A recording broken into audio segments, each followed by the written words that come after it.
the room, got me feeling crazy. Shot my heart, boom, boom.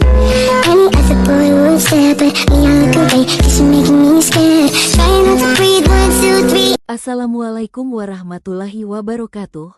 Halo teman-teman, selamat datang di video pertama aku.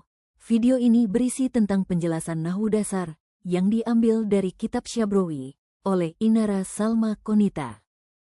Jadi teman-teman, aku Inara sebagai pembuat video sudah pernah mempelajari materi yang disampaikan dari guru secara langsung. Jadi kalian gak usah khawatir, isi penjelasan sudah sesuai dengan yang ada di kitab. Oke, sekarang kita masuk ke pembahasan. Tapi sebelum kita mulai, kita harus tahu dulu nih, siapa pengarang dari kitab Syabrowi. Pengarang kitab Syabrowi adalah Syekh Jamaluddin Abdullah bin Muhammad Al-Qohiri As-Sabrowi. Dan kitab Syabrowi ini ditulis di Mesir pada abad ke-18 Masehi. Kitab Syabrowi itu sendiri isinya tentang nahwu-nahwu mendasar, bentuknya berupa bait nazom, yang jumlahnya ada 51, dan dari 51 bait tadi isinya mencangkup 5 bab pembahasan. Nah, kitab Syabrowi ini cocok banget buat pemula, atau orang yang baru kenal sama nahwu. Pembahasannya masih mudah dan ringkas, bagus deh pokoknya.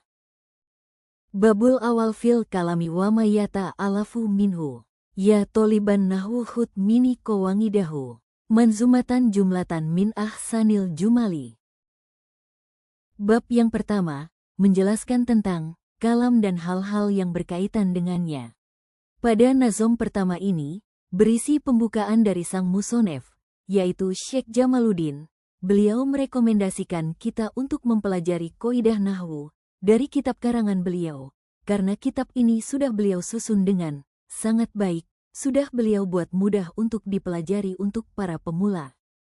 Fi dimni komsina baitan la tazidu siwa, baitin bihi kotsa, altu, ngafwa, ngan zalali. Nazom yang kedua isinya tentang musonef yang memperkenalkan kitab Sabrowi.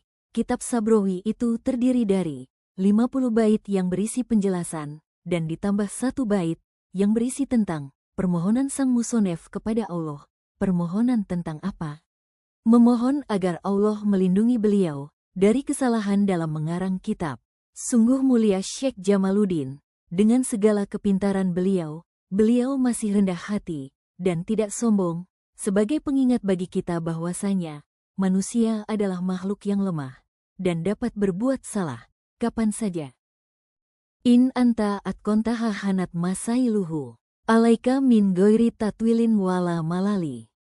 Pada nazom yang ketiga, sang musonef memberitahu kita, apabila kita memiliki keinginan mudah dalam memahami nahwu, maka insya Allah akan dipermudah. Jika kita berpikir nahwu itu sulit, maka pasti kita akan kesulitan. Jadi teman-teman jangan berpikir bahwa nahwu itu sulit, karena yang sulit itu bukan nahwunya, tapi pikiran kitalah yang menyebabkan nahwu itu sulit. Mal kalamu istilahan fahuwa indahumu, murokabun fihi isnadun kakoma ali. Pengertian kalam, menurut ulama ahli nahwu adalah bahasa Arab yang tersusun minimal dari 2 kalimat, dan juga harus isnad.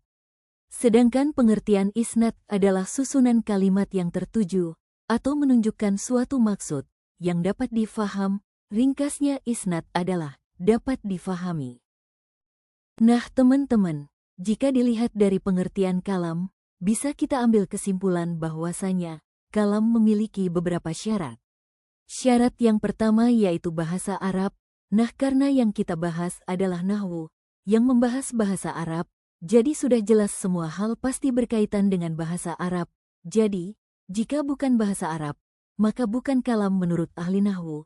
Ingat ya teman-teman, kalam yang kita bahas adalah kalam dalam nahwu, bukan kalam dalam bahasa Indonesia, atau kalam dalam pembahasan lain.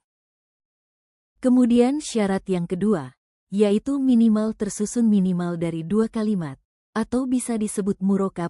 Yang namanya tersusun itu sudah pasti dari 2 kalimat atau lebih, tidak mungkin jika hanya 1 kalimat. Jika hanya 1 dinamakan kalimat, belum bisa dinamakan kalam.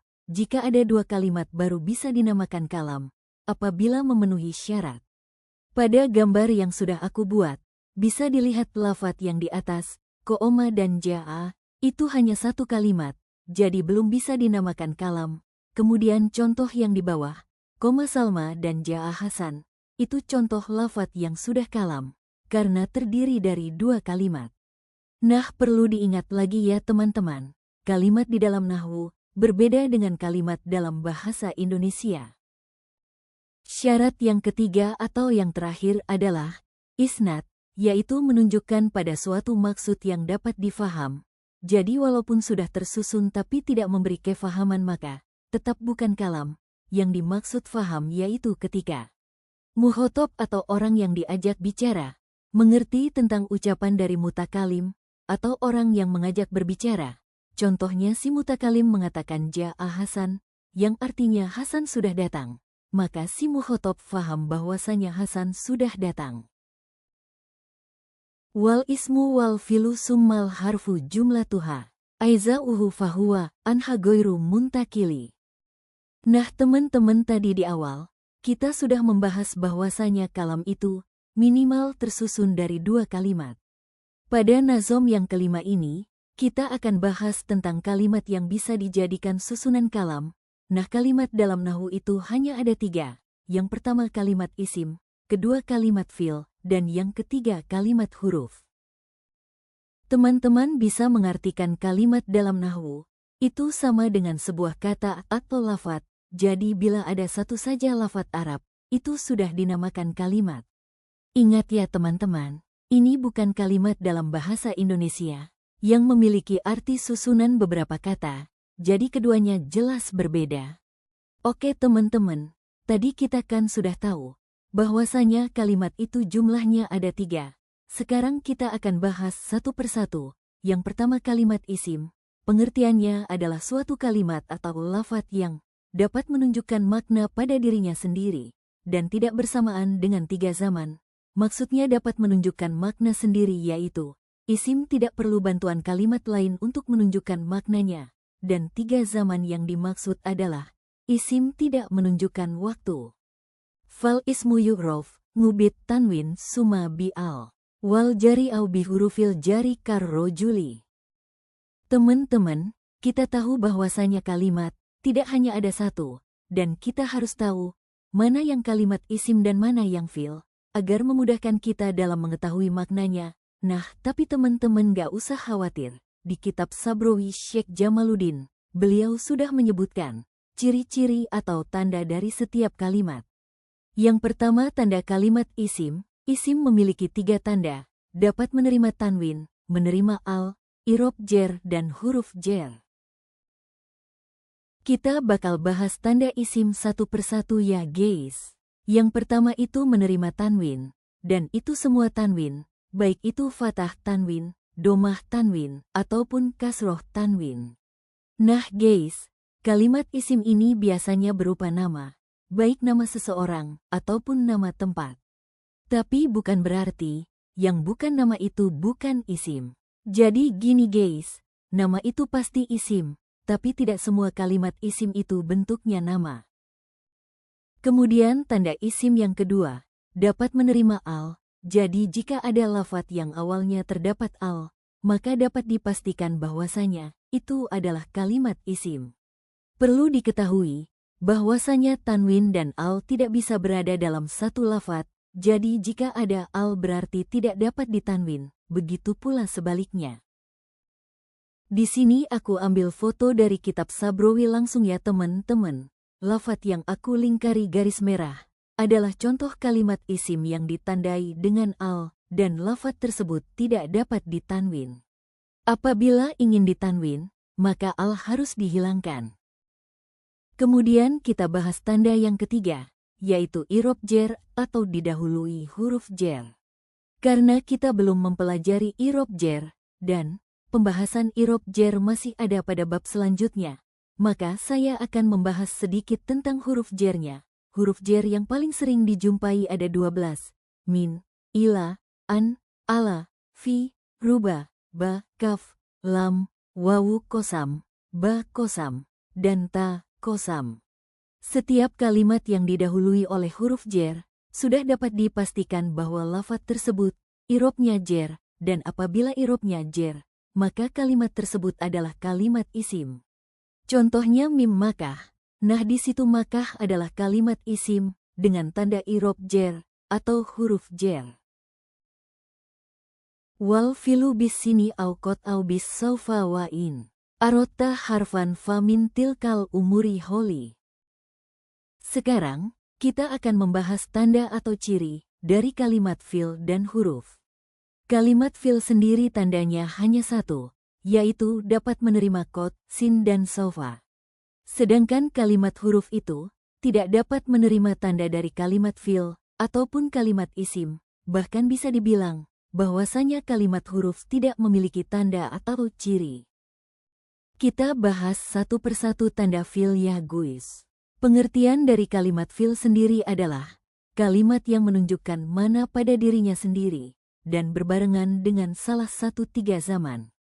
Fil juga bisa kita sebut dengan kata kerja. Nah guys, fil dan isim itu sama-sama bisa menunjukkan makna sendiri, yaitu ketika dia hanya sendiri, atau hanya satu lafaz, misal hanya isim seperti Hasan, itu sudah memiliki makna, atau satu lafaz fil seperti ja'a, itu pun sudah bermakna, walaupun belum kalam. Perbedaan antara isim dan fil, jika isim tidak bersamaan dengan tiga zaman, atau tidak menunjukkan waktu, sedangkan fil itu bersamaan dengan tiga zaman, atau maknanya memiliki waktu. Tiga zaman yang dimaksud, atau tiga waktu yang dimaksud adalah zaman madi atau waktu yang sudah terlewat, zaman hal zaman yang sedang dilakukan, dan zaman mustakbal zaman yang akan datang. Sedangkan fi'il itu sendiri terbagi menjadi tiga. Yang pertama fi'il madi dan memiliki zaman madi, yang kedua fi'il mudor yang memiliki zaman hal dan mustakbal, dan yang ketiga fi'il amr yang memiliki zaman mustakbal. Contoh dari fi'il atau kata kerja. Qoro'a artinya membaca. Membaca adalah sebuah pekerjaan. Karena dari itu dinamakan kata kerja. Yang pertama fi'il madi qoro'a. Karena fi'il madi memiliki zaman madi, yang artinya waktu sudah terlewat, maka makna dari qoro'a adalah sudah membaca. Yang kedua fi'il mudorek, yakro'u. Karena fi'il mudorek memiliki zaman hal dan mustakbal, yang artinya waktu sedang atau akan dilakukan, maka makna yakro'u adalah sedang membaca, atau akan membaca. Yang ketiga fi'il amr. Ikrok, perlu diketahui ya teman-teman, fi'il amr itu adalah fi'il yang berisi perintah, atau digunakan ketika memberi perintah, jadi dia memiliki zaman mustakbal, karena yang namanya perintah jelas karena pekerjaan tersebut belum dilakukan, jadi ikrok memiliki arti bacalah. Tanda atau ciri dari fi'il itu, dapat kemasukan sin, qad dan saufa, tapi gak semua fi'il dapat kemasukannya. Sin dan saufa itu hanya bisa masuk pada fi'il mudorek, sedangkan qad bisa masuk pada fi'il madi ataupun fi'il mudorek, tidak ada yang bisa masuk pada fi'il amr, karena fi'il amr tidak memerlukannya.